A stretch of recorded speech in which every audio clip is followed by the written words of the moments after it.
देखिए आज हम आपको बताने वाले हैं वर्ग 7 का पाठ 7, जिसका नाम होगा सामाजिक सांस्कृतिक विकास। सामाजिक सांस्कृतिक विकास ये वर्ग 7 का 7वां चैप्टर है। वर्ग 7 का 7वां चैप्टर है इतिहास का। किसका? इतिहास का। सारे लोग देखेंगे इस किताब में क्या कहता है, इस चैप्टर में क्या कहता है। कहता है बच्चों, आपने अपने गांव या मोहल्लों में भिन्न भिन्न जाति धर्म या संप्रदाय के लोगों को एक साथ रहते हुए देखा होगा।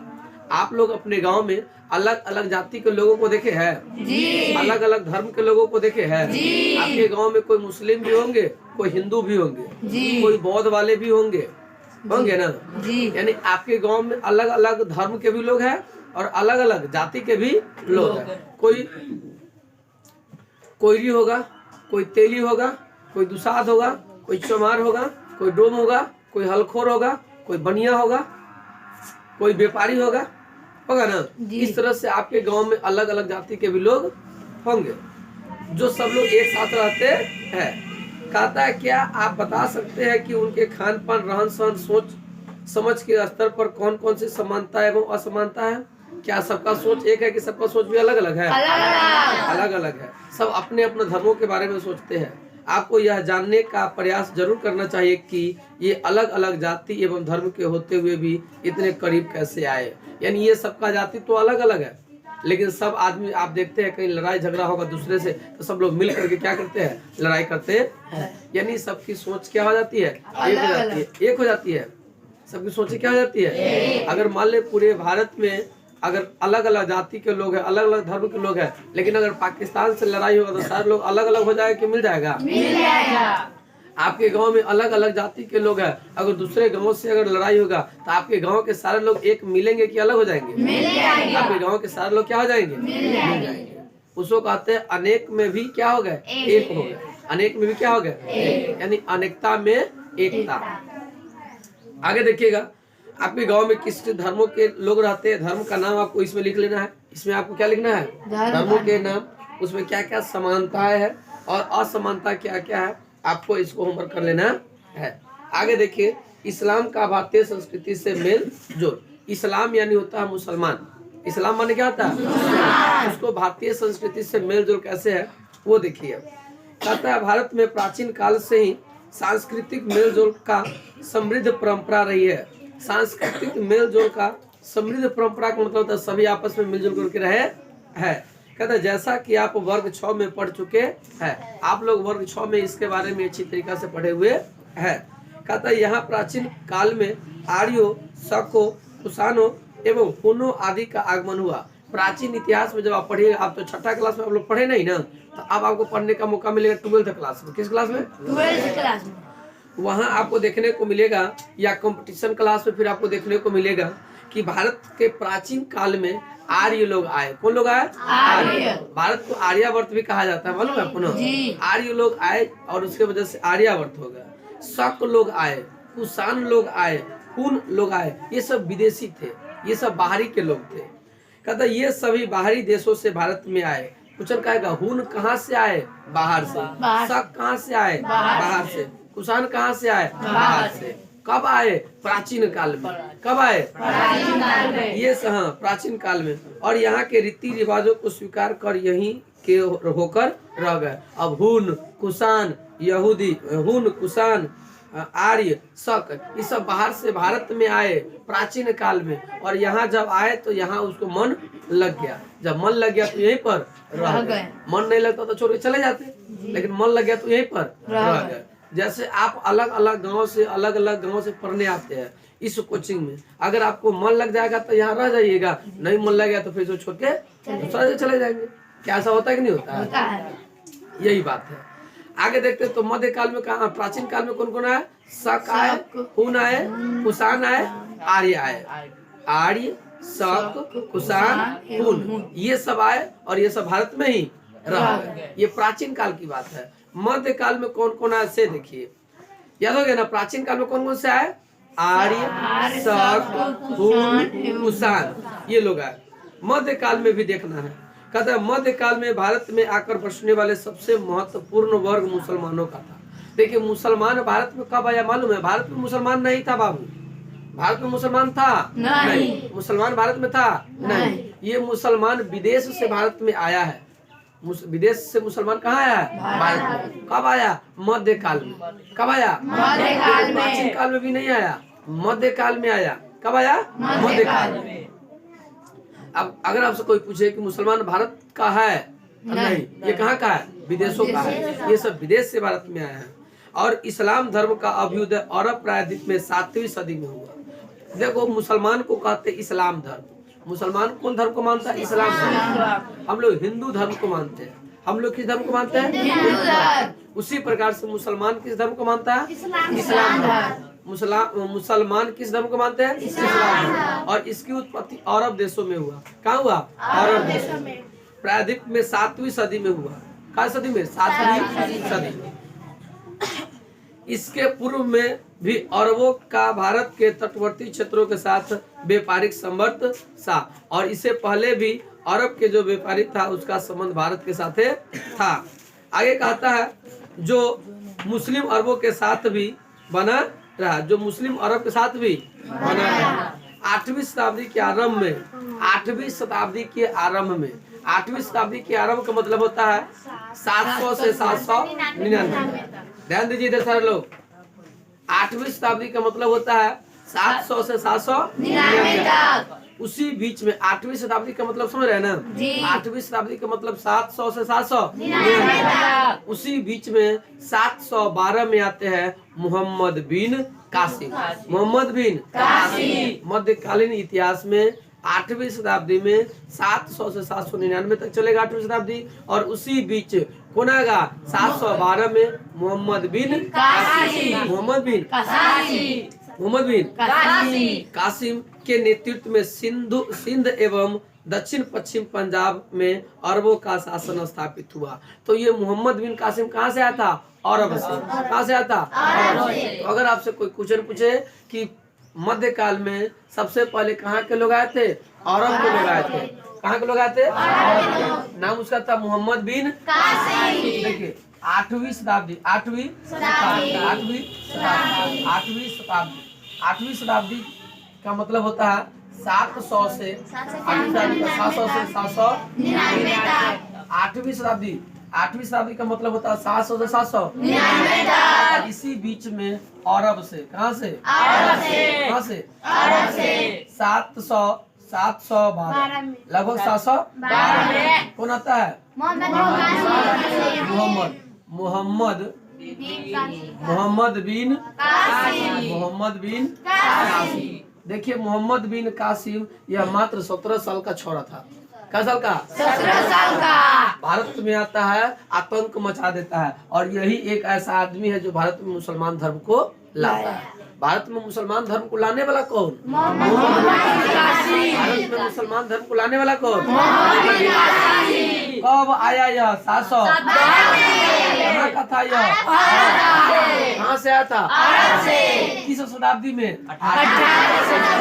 यानी भारत में मध्यकालीन इतिहास में अरबों का आक्रमण होता है 712 में, जो एक मुसलमान था जिसका नाम था मोहम्मद बिन कासिम, और इन्होंने ही भारत में मात्र 17 साल का लड़का था, ठीक है, और ये भारत में आतंक मचा देता है और भारत में लोगों को जबरदस्ती क्या बनाता है? मुसलमान। भारत के लोगों को जबरदस्ती क्या बनाता है? और जो लोग मुसलमान नहीं बनते हैं वैसे लोगों को सोजे छोप देता है, यानी सोजे क्या करता है? काट देता है। सोजे खत्म। एक बार में लगभग 6000 लोगों को गर्दन उड़ा दिया। 17 साल का छोरा है, खून अभी गर्म है, समझ रहे ना, कुछ भी करेगा। चलिए ये समझ आ रहा है ना आपको ना? कहता 8वीं शताब्दी के आरंभ में, हाँ ये तो बता दिए, सिंध और पश्चिमी पंजाब पर अरबों का आक्रमण हुआ। कहेगा मोहम्मद बिन कासिम जब आया तो कहाँ पर अपना आक्रमण किया? तो सिंध। कहाँ पर हमला किया? मोहम्मद बिन जो कासिम आया, यह सिंध, और कहाँ पर? दक्षिण पश्चिम पंजाब। दक्षिण कहाँ पर? दक्षिण पश्चिम पंजाब। यह किस पर हमला बोला? दक्षिण पश्चिम पंजाब। ये मोहम्मद बिन जब कासिम आया 712 में, तो भारत के किस जगह पर राज किया? तो सिंध और दक्षिण पश्चिम पंजाब तो सबको मालूम है इधर है, पंजाब मालूम है इधर है ना? आपको मालूम है पाकिस्तान के बगल में कौन है? पंजाब। मालूम है सब आदमी को? उस समय जब 712 की बात है तो पाकिस्तान तो जोरे था जी, अफगानिस्तान भी जोरे था, ठीक है ना? तो पाकिस्तान में भी आज पंजाब है, तो यानी जो पंजाब है वहां पर और सिंध उसी के कात का इलाका, ठीक है ना? वहां पर कौन आक्रमण कर दिया, अधिकार कर लिया? मोहम्मद बिन। आगे देखिए, किंतु अरबों का राजनीतिक वर्चस्व सीमित क्षेत्रों में और अल्पकाल तक ही रहा, लेकिन कम समय तक ही यह रह पाया, कम समय तक ही रह पाया 11वीं शताब्दी में। और इसके बाद ये फिर चले गए, जब ये चले गए कौन? मोहम्मद बिन कासिम। जब ये चले गए उसके बाद दूसर लोग आते हैं 11वीं शताब्दी में। कब आते हैं? 11वीं शताब्दी। 11वीं शताब्दी का मतलब होता है 1000 से 1099। अब आगे आते हैं कब? 11वीं शताब्दी। अब आते हैं 11वीं शताब्दी। 11वीं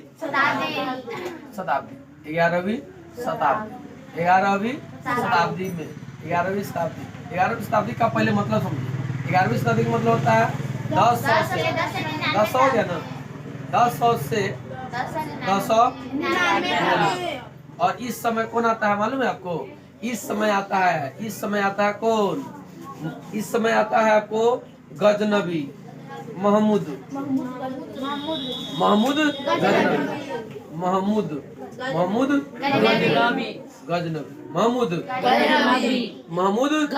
यही महमूद गजनबी है जो भारत पर क्या किया? सोमनाथ मंदिर गुजरात में है, मालूम है? भारत में सोमनाथ मंदिर गुजरात में है, गुजरात इधर है, मालूम है ना? मैप में सबको याद है ना? तो वहाँ पर 17 बार आक्रमण किया। क्वेश्चन कहेगा महमूद गजनबी कितने बार आक्रमण किया? कितने बार?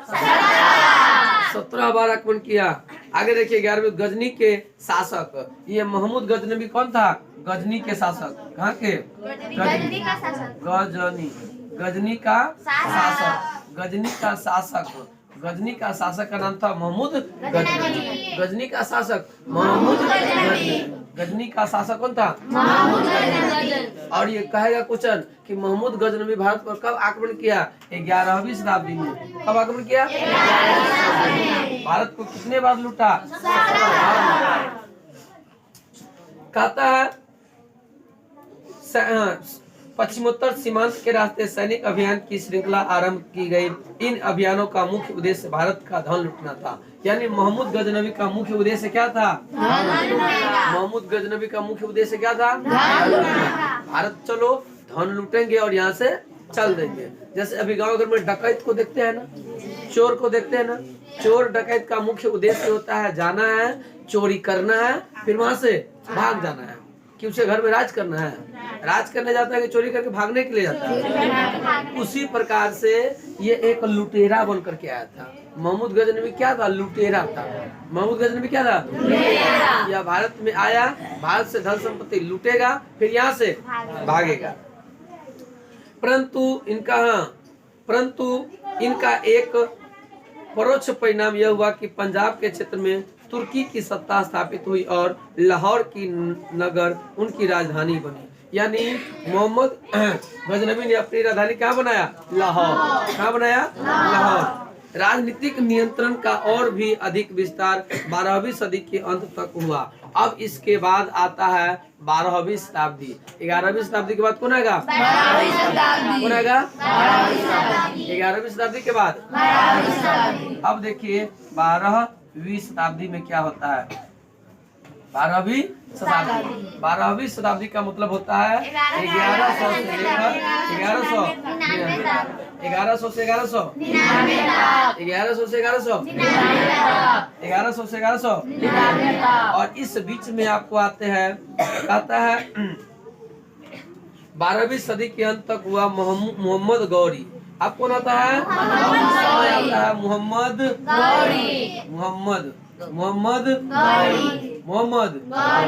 गौर का शासक था। मोहम्मद गौरी कहाँ का शासक था? अब देखिए मोहम्मद गौरी आ रहा है भारत में। मोहम्मद गौरी कहाँ आ रहा है? भारत में। देखिए मोहम्मद गौरी जब आता है भारत में तो युद्ध करता है पृथ्वीराज चौहान से 1191 और 1192। 1191 में तराइन का प्रथम युद्ध होता है और 1192 में तराइन का द्वितीय युद्ध होता है। ठीक है ना। चलिए आगे देखते हैं, लिखा होगा इसमें, मोहम्मद गौरी ने दिल्ली और अजमेर के शासक पृथ्वीराज चौहान को पराजित कर, देखो अभी ना बोले, ये मोहम्मद गौरी जो है ये पृथ्वीराज चौहान को क्या करते हैं, पराजित करते हैं।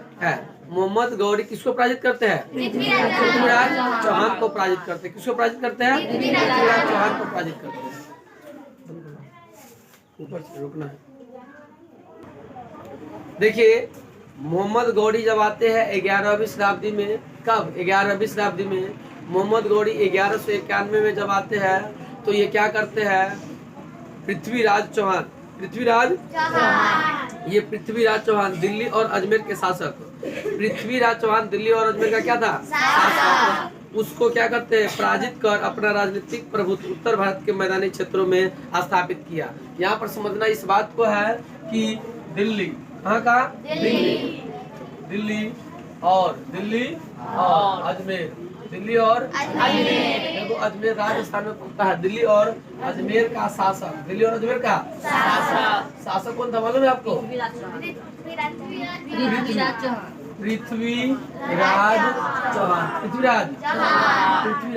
चौहान। तो जब पृथ्वीराज चौहान यहाँ पर दिल्ली और अजमेर का क्या था, शासक, जब यहाँ पर आते हैं मोहम्मद गौरी, कौन आता है, मोहम्मद गौरी। तो जब मोहम्मद गौरी आता है तो इसे क्या करता है, क्या करता है, कब होता है, 1191 और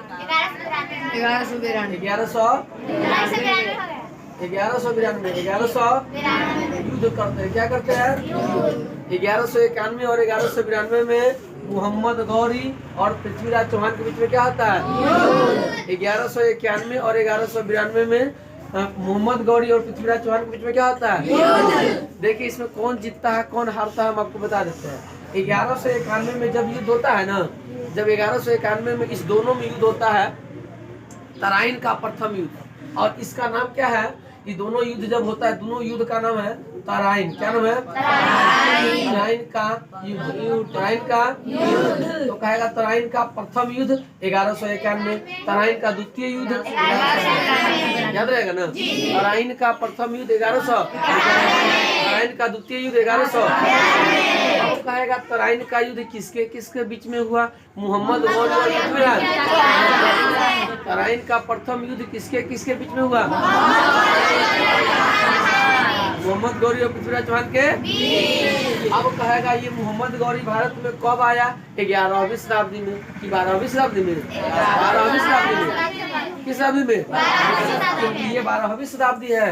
12वीं शताब्दी का मतलब 1101 से 1199, से 1199। देखिए तो तराइन का युद्ध आपको याद हो गया, तराइन का कितना युद्ध हुआ, कब कब, तराइन का युद्ध किसके किसके बीच में हुआ, मोहम्मद गौरी पृथ्वीराज चौहान के, याद हो गया। प्रथम युद्ध में कौन हारा, मोहम्मद गौरी। प्रथम युद्ध, तराइन का प्रथम युद्ध में कौन हारा, कौन जीता, द्वितीय युद्ध में कौन हारा, द्वितीय युद्ध में पृथ्वीराज चौहान क्या जाता है, हार जाता है, हार जाता है। यहाँ देखिए हम बना देते हैं, देखिए मोहम्मद गौरी युद्ध होगा, क्या होगा, युद्ध, मोहम्मद गौरी से युद्ध होगा 1191 में, किसे, पृथ्वीराज चौहान। अब यहाँ पर जब युद्ध होता है तो यह क्या हो जाता है, हार जाता है, और यह क्या हो जाता है, जीत जाता है। फिर युद्ध होता है, यहाँ पर मोहम्मद गौरी भाग जाता है, समझे।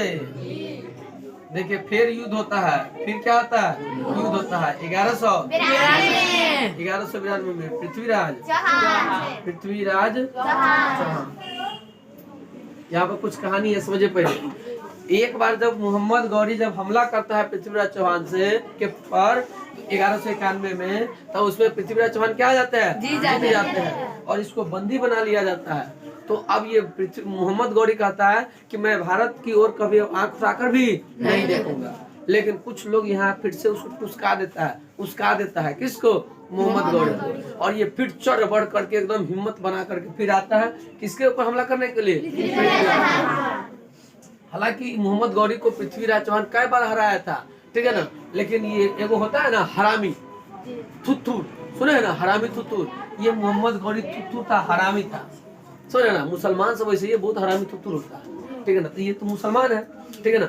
ये क्या किया, मोहम्मद गौरी फिर से हमला किया दोबारा, ये मुसलमान फिर से दोबारा क्या किया, हमला किया, और हमला किया तो पृथ्वीराज चौहान उसमें क्या हो गया, और यह क्या हो गया, क्या हो गया।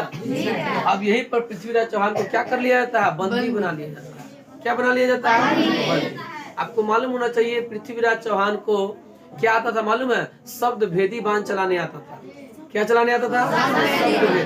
जैसे राजा दशरथ जी को शब्द भेदी बाण चलाने आता था ना, और राजा दशरथ जी शब्द भेदी बाण चला करके किसको मारा था मालूम है आपको, श्रवण कुमार को मारा था।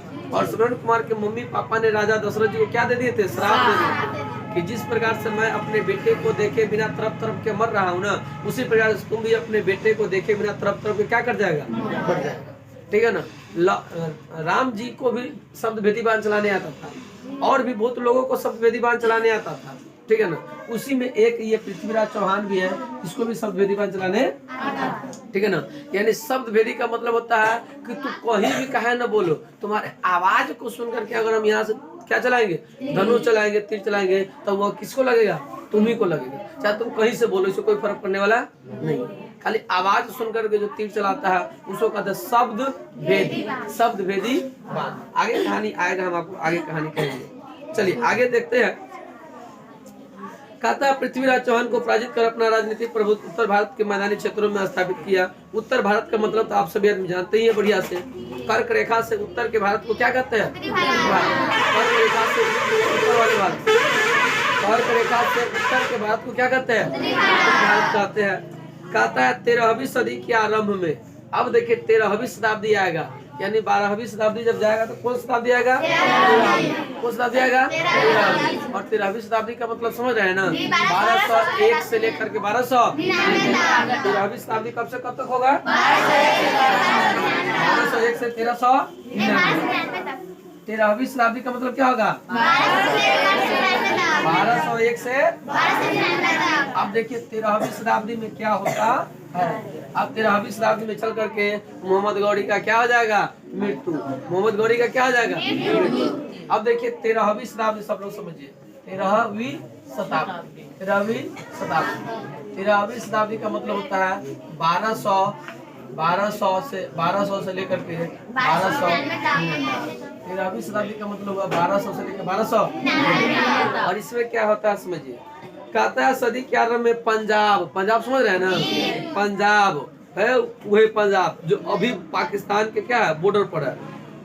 पाकिस्तान सिंध, यानी उस समय का पाकिस्तान वाला सिंध, राजपूताना के कुछ क्षेत्रों एवं दोआब के मुख्य भाग तक मुस्लिम शासकों का नियंत्रण स्थापित हो चुका था। दो आब किसे कहते हैं मालूम है आपको, दो आब, दो नदियों के बीच के क्षेत्र को दोआब कहते हैं। दो नदियों के बीच के क्षेत्र को क्या कहते हैं, दो नदियों के बीच के क्षेत्र को क्या कहते हैं, दो माने दो, आब माने पानी होता है, आब माने क्या होता है, पानी, यानी दो पानी के क्षेत्र को क्या कहेंगे, दोआब कहेंगे। दो नदियों के बीच के क्षेत्र को क्या कहेंगे, दोआब कहेंगे।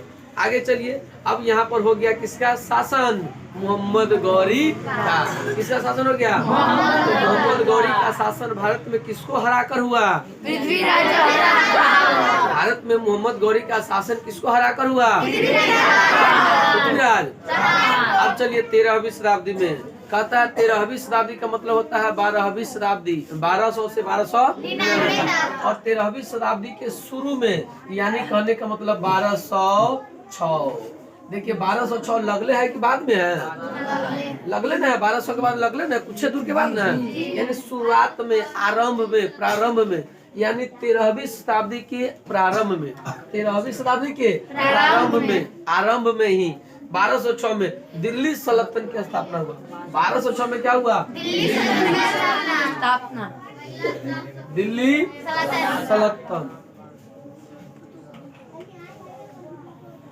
क्या हुआ? दिल्ली सल्तनत की स्थापना हुआ 1206 में। क्वेश्चन पूछेगा दिल्ली सल्तनत की स्थापना कब हुआ?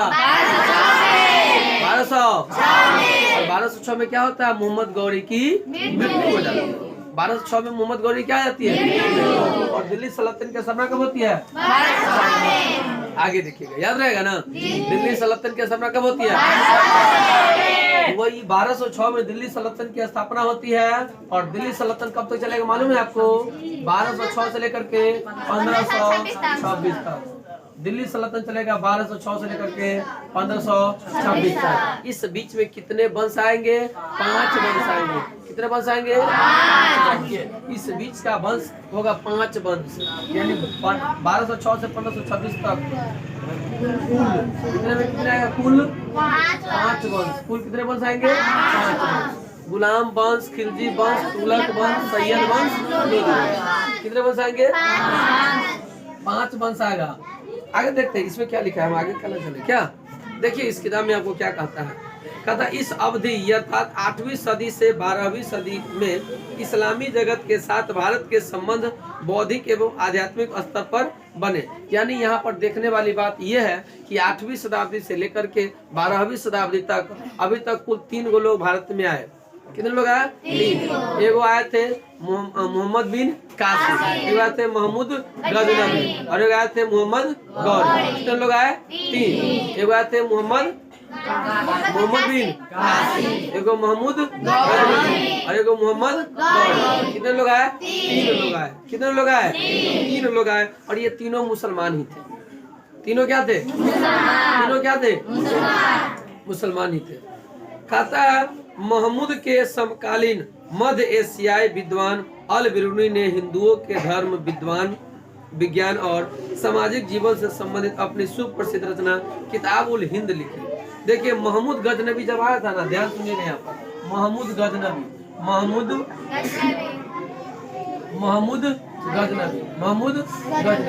महमूद गजनवी जब आया था, ठीक है ना, भारत में, तो यह अपने साथ किसको लाया था मालूम है? यह लाया था अल बेरूनी को। अल बेरूनी को लाया था अपने साथ। अल बेरूनी को किसको लाया था? अल बेरूनी को अपने साथ किसको लाया था? अल बेरूनी को लाया था। और ये अल बेरूनी कौन है मालूम है? अल बेरूनी कौन है? ये अल बेरूनी जो है इसको भी यह कहीं से चुरा कर लाया था मालूम है? अल बेरूनी को महमूद गजनवी ने 1017 में चुरा कर लाया था। कहीं से पकड़ कर लाया था। सुन रहे ना? कहाँ से लाया था? कहीं से पकड़ करके लाया था। यानी दूसरे जगह पर क्या किया? हमला किया, और वहां से पकड़ कर किसको लाया? अल बेरूनी। कौन लाया? महमूद। ये महमूद गजनवी 1017 में आक्रमण किया था ख्वारिज्म के खीवा। ये ख्वारिज्म के रहने वाले थे। कहाँ के? ख्वारिज्म के खीवा का। बहुत बड़े विद्वान थे। बहुत बड़े क्या थे? विद्वान। तो ख्वारिज्म के खीवा पर आक्रमण करके महमूद अल बेरूनी को वहां से पकड़ करके लाए। कौन लाए? महमूद गजनवी। और ये अल बेरूनी भारत में आए। इसकी इतिहास बहुत अच्छी है, ठीक है ना। आप 7वां के लेवल में समझ लीजिए, हम आपको कितने समझाते हैं। ये 12th क्लास में आप जाइएगा तो फिर पढ़ना है बहुत अच्छा इसी तरीका से। और अल बिरूनी की एक रचना है, अल बिरूनी का एक किताब है। इस किताब का नाम है किताब उल हिंद। किताब उल हिंद, इसके नाम है किताब उल हिंद। किताब उल हिंद जो कहेगा कि अल बिरूनी की रचना का नाम क्या है? किताब उल हिंद। अल बिरूनी की रचना का नाम क्या है? अल बिरूनी ने किस पुस्तक की रचना किया? अल बिरूनी ने किस पुस्तक की रचना किया? बोलिए। अल बिरूनी ने किस पुस्तक की रचना किया? अल बिरूनी को कौन लाया? महमूद। अल बिरूनी को कौन लाया? ये 12th क्लास में बढ़िया से क्वेश्चन पूछता है यहाँ से। आप लोग अभी बच्चे हैं, याद रखिएगा, कंपटीशन में भी क्वेश्चन पूछता है और आगे जाने के बाद इंटर में इससे क्वेश्चन पूछेगा कि अल बिरूनी कौन था। तो अल बिरूनी महमूद गजनवी के द्वारा लाया गया था भारत में। अल बिरूनी किसके साथ भारत आया? क्वेश्चन कहेगा अल बिरूनी किसके साथ भारत आया? किसके साथ? अल बिरूनी किसके साथ भारत आया? इन्होंने किस पुस्तक की रचना किया? किताब उल हिंद। और हिंद का मतलब होता है हिंदुस्तान, यानी उस पुस्तक में हिंदुस्तान का वर्णन है। ऐसी ऐसी बातें लिखा है ना, पढ़िएगा तो दिल को छू जाएगा। ठीक है ना? हाँ? सूरज की रोशनी पे मारता है, अब लिखे वो भी नहीं हो जाता है, चमकने लगता बंद कीजिए, रुकिए उसको। अल बिरूनी को कौन लाया? महमूद गजनवी। और इन्होंने किताब उल हिंद की क्या किया? किताब उल हिंद की कहता है। दूसरी ओर अनेक सूफी संत एवं धर्म प्रचारक भी भारत के विभिन्न नगरों में आकर बसे, और भारत में विभिन्न सूफी संत भी आकर भारत में बसे, कहते जिनके माध्यम से भारतीय जन साधारण को इस्लाम धर्म के उद्देश्य और विशेषताओं की जानकारी मिली। कहता है इनके एकेश्वरवाद क्या है? एकेश्वरवाद। एकेश्वरवाद का मतलब क्या होता है? एक एकेश्वरवाद। एकेश्वरवाद का मतलब होता है ईश्वर एक है। एकेश्वरवाद का मतलब होता है ईश्वर कितना है? एक है। एकेश्वरवाद का मतलब होता है ईश्वर एक है। कहता है समानता। समानता का मतलब होता है सभी समान है। समानता। समानता का मतलब होता है सभी क्या है? सभी क्या है? समान है। समानता। और बंधुत्व। बंधुत्व का मतलब होता है कि हम सभी आपस में भाई भाई है। बंधुत्व का मतलब हम सभी आपस में भाई भाई है। जैसे सिद्धांतों ने भारत के उन वर्गों को विशेष रूप से प्रभावित किया जो सामाजिक भेदभाव और उत्पीड़न का शिकार हुए थे। अतः इन दोनों धर्मों के मानने वालों के बीच पारस्परिक अज्ञान प्रदान और समन्वय का वातावरण बना। आगे है 13वीं सदी में। 13वीं सदी का मतलब सुन रहे ना, 1201 से 1299। 13वीं सदी में तुर्क शासन की स्थापना के बाद तुर्कों ने भारत के बड़े क्षेत्रों पर अपना नियंत्रण स्थापित किया। अब भारत पर किसका शासन होगा? तुर्कों का। अब भारत पर किसका शासन होगा? चलिए आगे देखिए, 13वीं शताब्दी में भारत पर किसका शासन होगा? तुर्कों का। किसका शासन होगा? तुर्कों का। देखते हैं 1206 से लेकर के 1526 तक, यानी लगभग कितने वर्ष? 320 वर्ष। कितने वर्ष? 1206 से 1306, 1406, 1506, कितना वर्ष हो जाएगा? 300। आज 26 में से 6 घट जाएगा तो हो जाएगा 20, यानी 320 वर्ष। दिल्ली सल्तनत कितने वर्ष चलेगा? 320 वर्ष। दिल्ली सल्तनत कितने वर्ष? 320 वर्ष। दिल्ली सल्तनत कितने वर्ष? 320 वर्ष। दिल्ली सल्तनत कितने वर्ष? 320 वर्ष। देखिए कहता है 13वीं सदी में तुर्क शासन की स्थापना के बाद तुर्कों ने भारत के बड़े क्षेत्रों पर अपना नियंत्रण स्थापित किया। संपूर्ण उत्तर भारत के साथ साथ दक्षिण भारत को भी। दक्षिण भारत को भी। आगे आइए, अगला पेज 114। अगला पेज 100। दक्षिण भारत को भी जीतने का प्रयास उनके द्वारा किया। देखो उत्तर भारत में तू अपना शासन स्थापित किया ही, और उत्तर भारत के साथ साथ अब कहाँ पढ़ने लगा? दक्षिण भारत। कौन? तुर्क। कौन? तुर्क। कौन? तुर्क। उत्तर भारत का मतलब होता है कर्क रेखा से उत्तर के भारत को उत्तरी भारत, कर्क रेखा से दक्षिण के भारत को दक्षिणी भारत। और दक्षिण भारत में भी अपना शासन स्थापित करने लगा। इन्होंने अपने विजयों एवं सैन्य अभियानों से भारत में राजनीतिक एकता लाने का प्रयास किया। यानी तुर्क वाले जो थे पूरे भारत को मिलाने की कोशिश कर रहे थे, एक करने की कोशिश कर रहे थे। मुस्लिम शासकों, मुस्लिम शासक मतलब सुन रहे ना, मुसलमान शासक, मुस्लिम शासकों द्वारा भारत में स्थापित राजनीतिक एकता का सबसे बड़ा प्रभाव हिंदू भक्ति संतों एवं सूफी संतों पर पड़ा। यानी इन लोगों के द्वारा बिना किसी रुकावट के पूरे भारत में अपने विचारों को फैलाया गया। यानी मुसलमान अब पूरे भारत में अपने विचार को क्या कर रहे थे? फैला रहे थे, उत्तर भारत से लेकर के दक्षिण भारत तक। कहता इन पर एक दूसरे के विचारों का प्रभाव भी देखने को मिलता है, जैसा कि आप इसी अध्याय में आगे देखने वाले हैं। क्या प्रभाव पड़ा? कहता तुर्क सत्ता की स्थापना के साथ ही इस्लाम मानने वाले ईरानी, अफगानिस्तानी, खुरासानी, लोग भी भारत में बड़ी संख्या में आकर बसे। भारत में कौन कौन लोग आकर बसे? ईरान के लोग आकर बसे, अफगानिस्तान के लोग आकर बसे, खुरासानी लोग भारत में आकर बसे। इन लोगों ने मंगोलों के भय से भारत की ओर अपना रुख किया। देखो एगो मंगोल शासक था। कौन शासक था? मंगोल शासक चंगेज खान। मंगोल के शासक कौन था? Genghis Khan. बड़ा ही आक्रमणकारी है। ऐसा कहा जाता है कि चंगेज खान अपने जिंदगी में कभी हंसा ही नहीं। चंगेज खान अपने जिंदगी में हंसा ही नहीं। इतना मारकाट किया कि वो कभी हंसा ही नहीं। इतना मारकाट किया कि कभी हंसा ही नहीं। अब उसके डर से उधर के जो भी लोग थे डरे, सब कहाँ भाग के आ रहे थे? भारत में। क्योंकि भारत में जो भी आ गया सब उसको लोग भारत क्या देता है? शरण देता है। बताइए अभी भी अपने यहाँ कितनों दुश्मन भी दुश्मन हो जाए तो ये दूरा पर आते तो बैठने के लिए कुर्सी देते कि नहीं देते हैं? चाय पिलाते कि नहीं पिलाते हैं? कि नहीं पिलाते हैं? यानी हम लोग का ये संस्कार है कि कोई कितना भी गलती क्यों न किया, अगर हमारे पास अगर आ जाएगा हम उसको माफ भी कर देंगे, बैठने के लिए कुर्सी भी देंगे, चाय भी पिलाएंगे और क्या करेंगे? नाश्ता भी कराएंगे। यानी कितना भी वो गलती क्यों न किया, तो ये हमारी क्या है? संस्कृति है। ये भारत की क्या है? विशेषता है। यह भारत की पहचान है कि हमारे साथ जो गलती किया हम उसके साथ गलती नहीं करेंगे, हम उसके साथ अच्छा से क्या करेंगे? पेश आएंगे।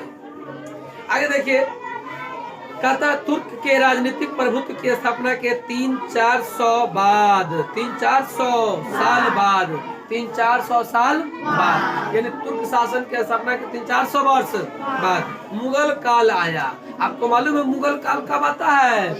देखिए मुगल काल कब आता है, यहाँ देखिए मुगल काल आता है बाबू 1526 में। मुगल वंश की स्थापना कब होती है? मुगल वंश की स्थापना कब होती है? कहता है मुगल वंश की स्थापना होती है 1526 में। अकबर द्वारा अपनाई गई उदार धार्मिक नीतियों ने हिंदुओं और मुसलमानों को एक दूसरे के करीब लाने का उचित माहौल प्रदान किया।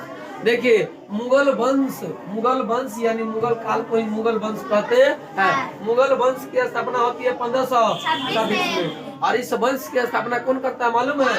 मुगल वंश। देखिए मुगल वंश की स्थापना, मुगल वंश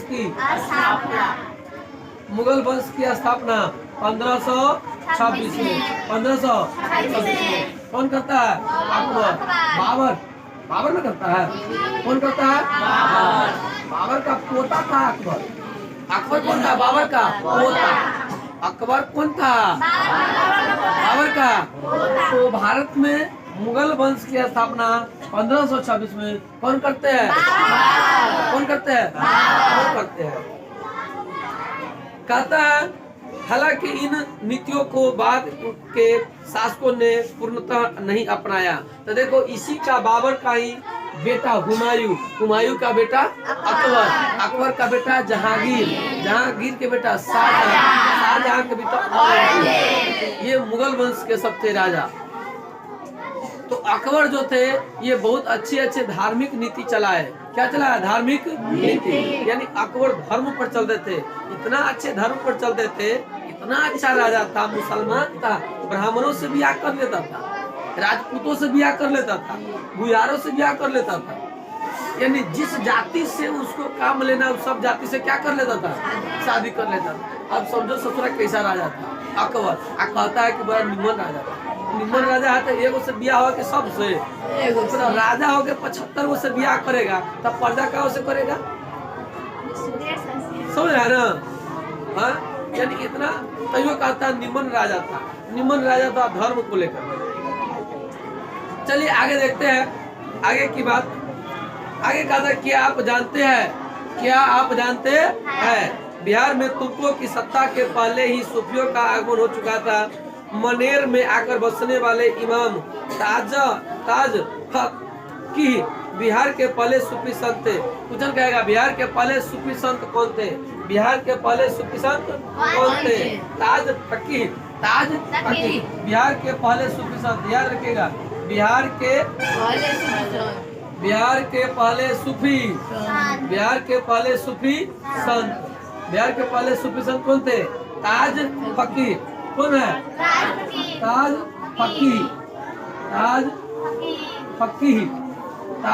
बिहार के पहले सूफी संत कौन थे? ताज हकीम। कहते हैं इनके अतिरिक्त हाजीपुर, बिहार शरीफ, फुलवारी शरीफ, अरवल, मनोरा आदि जगहों पर अनेक सूफी संतों ने अपनी खानकाह की स्थापना की, जिसे आज भी आप किसी न किसी रूप में देख सकते हैं। चलिए और रहने दे, और क्या और आगे चले, रहने दे आप, चलिए रहने देते हैं, आगे कल पढ़ेंगे इसमें। चलिए बंद कीजिए।